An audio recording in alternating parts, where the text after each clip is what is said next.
I was in graduate school, finishing up my thesis, and my wife is going to start working at the tasting room at Black Star Farms. And 4 days before she started working at Black Star, I bought this place so we'd have somewhere to live, even though I was still in a different state. And she had never even seen this place before. But it was, one of two affordable places on the market at the time, and I thought it was a good spot, so I picked it and we bought it.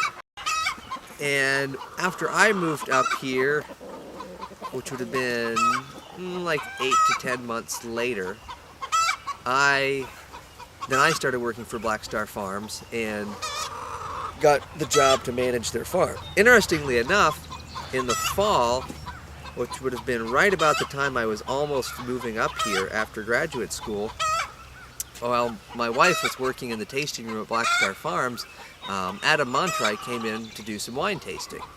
And that's actually sort of the catalyst point that got me into Hoophouses, because Adam talked to Jen, and I had been building cheap little hoop houses for years, just out of scrap pipe and leftover plastic from greenhouses and everything I could find for cheap. And I heard about the MSU research project and said, well, hey, contacted Adam and said if there's anything going on I could be a part of, I'd love to get involved. Started a CSA at Black Star Farm, started renovating their farmland into production land. That August, which would have been about 10 months after I first talked to Adam, Adam calls me up and says, hey, do you want to build a hoop house at Black Star Farms? And I said, sure. And a couple of weeks after, we had a hoop house. The one at Black Star Farms is a 30 by 96, and I primarily use it for extending my CSA. The first year I had done it as a combination with a on-site farmer's market cafe, so I was growing basil and tomatoes and some pizza ingredients that were for the on-site market, and found it was actually most directly useful as something for the CSA because I could grow off-season crops and specialty crops that really made the CSA valuable. And I've found that, baby salad mix is sort of like the golden standard for you can make a fortune per square foot, and it's wonderful and all of that. But having a hoop house adds value to the entire CSA model because I can provide different types of things, even things that you would normally, if you were looking at your dollars per square foot, think that, oh, it's not worth that much money. To a CSA member, it is, because if you can have fresh green beans a couple of months before you would normally get them outside, people are really excited about that. And it might not be high dollar, baby lettuce mix, but I've done early new potatoes that people were really excited about. I've had fava beans, early peas, even cabbage in the hoop house, just because people are hungry for good local food, and CSA members appreciate that. So I'm trying to build to that point where I have a nice core group of CSA members that I can keep around throughout all 4 seasons of the year, which makes a little bit different model than, people talk about this golden number of trying to get to 100 CSA members in a single session so that you can have a large enough farm income to really support yourself. By spreading out my CSA throughout the year, I can actually sort of reduce my total labor inputs to something that's a little bit more manageable, but still bring in the amount of income that a person would need to support themselves. About 7 acres or so that are outside, and the outside acres I rotate a lot of cover crops in. I'm not doing things nearly as intensive as in the hoop house, but to figure on 1/5 of an acre versus 7 acres, I can produce about the same amount of stuff in a hoop house as I do outside. I have a little less than 1/4 of it devoted to the chickens, right? I got into the chickens mostly because of our CSA.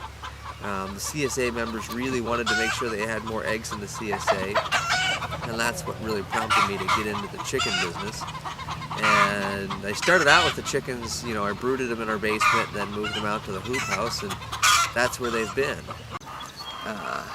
I want to build a chicken coop for them, more of an official permanent spot, but just haven't gotten that done yet. So for now, they're in the hoop house, and really the hoop house works great. It's pretty cheap, chickens are happy in there, and surprisingly, I haven't had any real predator problems either. You'd think predator could sort of just rip its way into the hoop house, but they haven't, and it's sort of enough of a man-made structure that it's keeping things away. I guess they're not organic. I'm not certified organic. Because I'm sort of marketing directly, I don't have a real need for any kind of certification, so I just feed them what I've got and what I can pick up locally. I think that Nick and Jen are, like you said, they're an exciting young couple, an amazing young couple who I'm not sure either of them have slept in the last 3 years, maybe 2 hours total, but they get so much done, and I think that what they've done is just made the leap. You know, they've said, we want to be farming, and Jen says she wants to be baking, and they said, you know, they were working at Black Star, and then they kind of just did it. They said, we're gonna, you know, kind of come to this point where we're gonna make the leap and make it happen and do what we want to be doing, and they've done it. And after 1 year of operating that hoop house, I said, wow, this is great. I really like the numbers I see coming out of this. I want to do this at our house. So I started putting the numbers together and doing my research, and almost exactly 1 year after building the hoop house at Black Star, I ordered a hoop house for my house. And I finished a season with 55 CSA members at Black Star Farms in the summertime. I do quarterly CSA, so I'm up to 55 in the summer at Black Star. I had 18 in the spring, 25 in the fall. And during all of that, I then decided to start working on building my own business, which was to build an even larger hoop house, almost twice the square footage of the one at Black Star, and build it at my house and start specializing in year-round and wintertime vegetable growing. Then during the winter time after that, Black Star Farms decided that they were going to migrate back towards sort of their core focus, which was tourism, wine industry, those types of things, and they weren't really going to keep up with farming anymore. So I wrote up an agreement with Black Star Farms to lease their farmland, some of the vegetable washing facilities that I had built while I was there, and combine that with what I started here with this hoop house. In March of 2009, I started my own CSA, combining the two different farms. Fortunately, also during that winter, I had had a discussion with Cherry Basket Farm, which is a mile from here at our house, where they have a catering kitchen and do some weddings and host a number of different events, primarily featuring catered local cuisine. They have half of their farm is farmland and half of it is barns, buildings, and kitchen. They like to keep the other half into agricultural use because it saves on their property tax. The farmer who was farming it is a potato farmer that lives, well, maybe 5 or 6 miles away from here, and he was sort of getting tired of driving that far. So I had talked to him throughout the winter time, and I switched over the lease agreement on that farm, so I now have, even more expanded acreage. I could make more off of some of the other land than I do, but it's just more efficient to do it in the hoop house, and if I'm limited on labor resources, I'm going to stick to where I can make the most for my time. So at least half of what I grow is produced in the hoop house. In our first year, the bakery was about 50% of our income, and the vegetables were about 50% of our income. So it provides a really nice split. The bakery is a lot more stable. You don't have some of the weather things to deal with on the bakery side.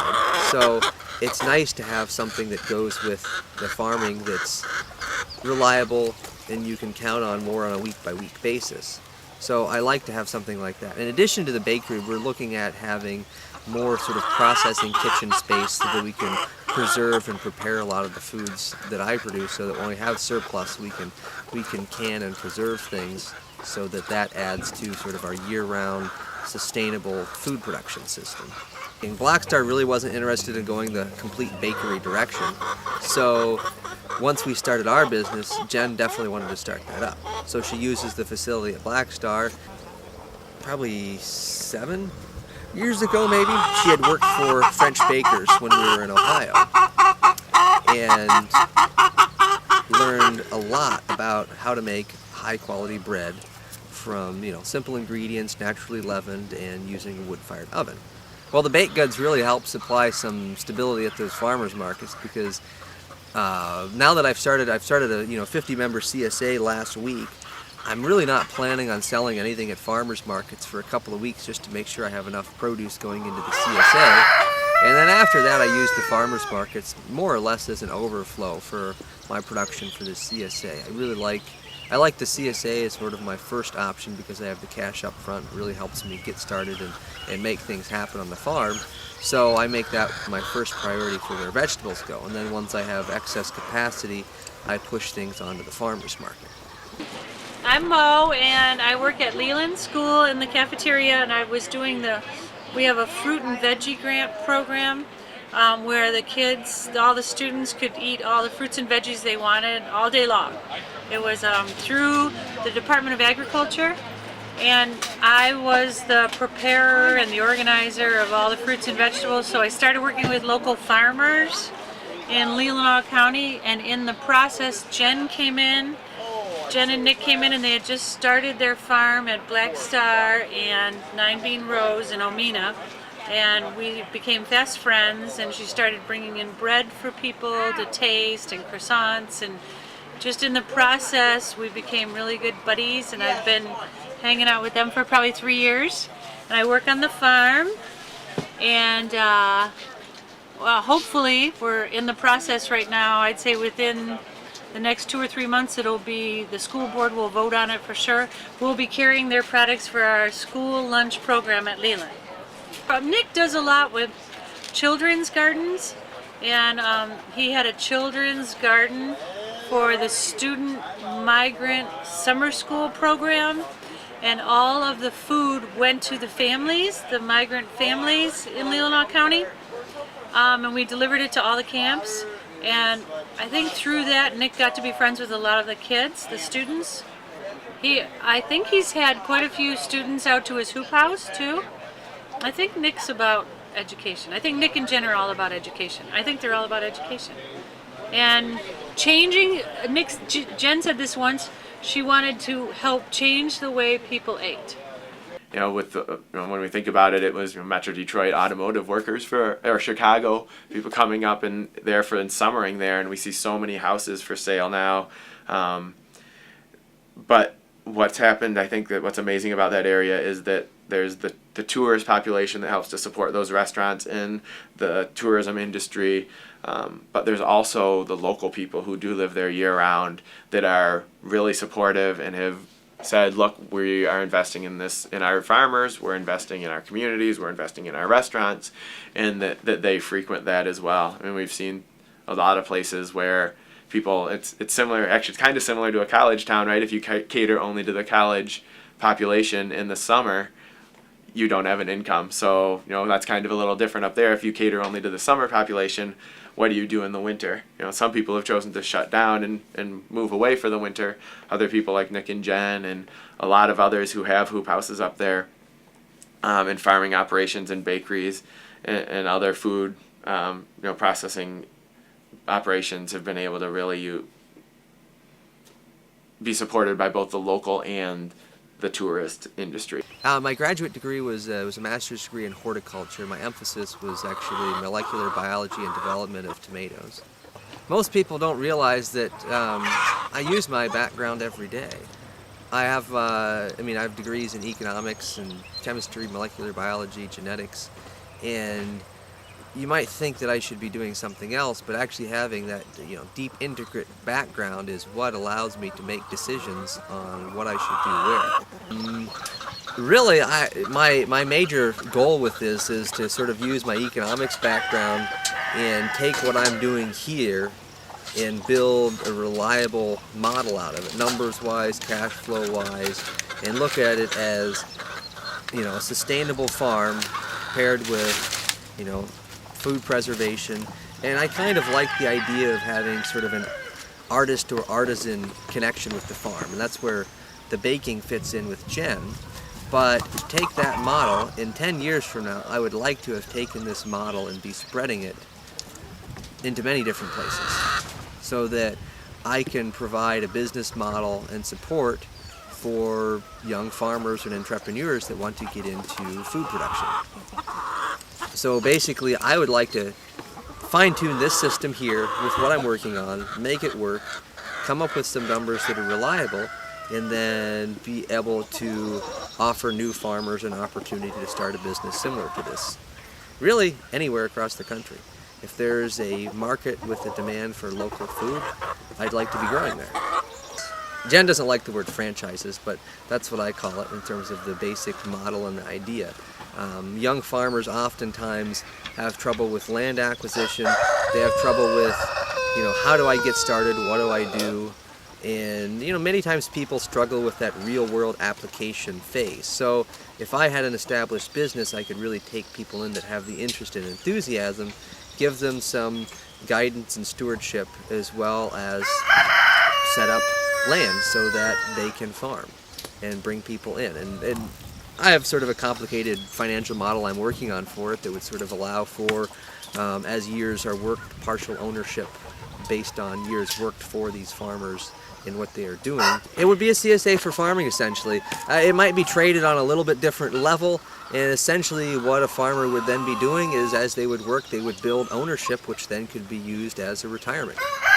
So that, rather than farmers farming their land for years and then basically cashing out and letting the developments pop up, I would sort of hold the land as part of a larger farm that I would hopefully keep recruiting people to replace farmers, and try and build a situation where the value is added to the land by farming and would keep farmers in business.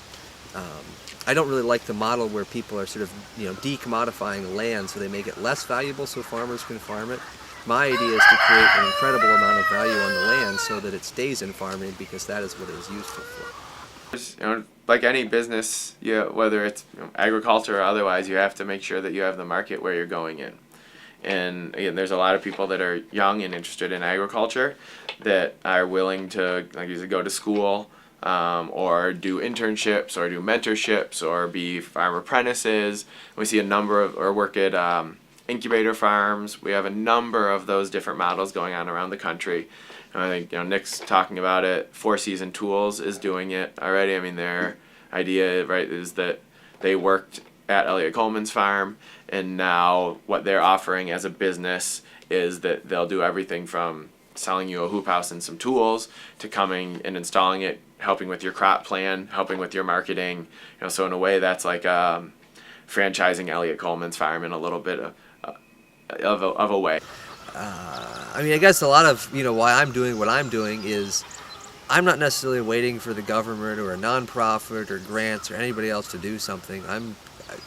If it's worth doing, there's a sustainable business model to be had, and if there isn't, then it won't be worth doing. So I'm going to put together a business model, and we're going to make things happen. So that's sort of where I'm looking at from this standpoint. I don't necessarily need or want to rely on government funding that's going to get cut. So I think if you make a business that works, you have cash flow that comes in from either CSA members and angel investors that want to contribute to make something happen and get their share of return, whether it be vegetables or capital back later, but make something that's going to work so that the system itself is producing the money and you're not relying on a larger entity that will come and go with the swings of politics and election cycles and things like that. Adding value to land. If somebody actually knows and understands what I've done to the soil and the growing beds and what you can produce off of it, I'll have 10,000 an acre in compost easily, and that's just getting started. High dollar agriculture for me is feeding someone off of your farm, and you can go to the farmers market around here and you can buy local produce that a farmer is making good money on for the same price or sometimes less than you'll find it at Meijer. And the farmer that sold the food to Meijer is not making a lot of money off of it. So, that's definitely the model that I see. From an intellectual standpoint, I like the idea of trying this in a whole bunch of different environments, soil types everywhere. I've grown on a few different soil types already, but you learn what fits into different ecosystems. A lot of my motivation and planning behind this comes from permaculture training and the ideas behind permaculture. And that's sort of, permaculture is another, it's expensive to get into. Whenever you're building and establishing perennial plants and perennial planting beds and things like that, it takes time and money. So that's sort of what I'm doing now. my harping points from economic days is, control your negative externalities. You have large corporations that can push off these negative externalities of pollution, and whether it's pollution or things that are really, social unrest with how they treat their workers and things like that. But if you isolate yourself and just push those externalities off on somebody else, our ag industry has gotten away with a lot of that for a lot of years. But I'm right here. I'm held accountable by the 50 families that are feeding off of what I do. So I have to keep my negative externalities in check. You ask, sometimes it's hard to calculate. Oh, well, how much pollution am I really causing? You might not be able to put a number on it, but what you can do is change how you're growing things, and that's done by what consumers want. We're at the Grand Traverse Resort, and this is an event sponsored by the Michigan Land Use Institute, and it's just a big get-together for all sorts of food people. We got a lot of restaurants here, catering companies serving food, a few different farmers showing off what they've got. We served, it was a puff pastry tart with fromage blanc, tomatoes, basil, and onions, and some fresh wood-fired bread. We're looking to expand the amount of people that know and understand our business. My CSA might be sold out right now, but it won't be in the future. And I hope to have more customers, whether it be for CSA, farmers markets, or there's a lot of restaurants and chefs and caterers here as well. So it helps to get your name out and let people know what sort of products you have. It's amazing when people come out and they have so much enthusiasm, and we're doing all of these things to support each other, basically, is the whole gig. Whether you're a farmer or whether you're a producer of another ag commodity or whether you're a restaurateur, you take it all the way to the level, and then you get to the consumer end and everybody's happy, everybody benefits. It just sets you right, and it's inspiring for the fact that you have to go out and do this even when you're tired. You have to go out and do this because there's all these people counting on you.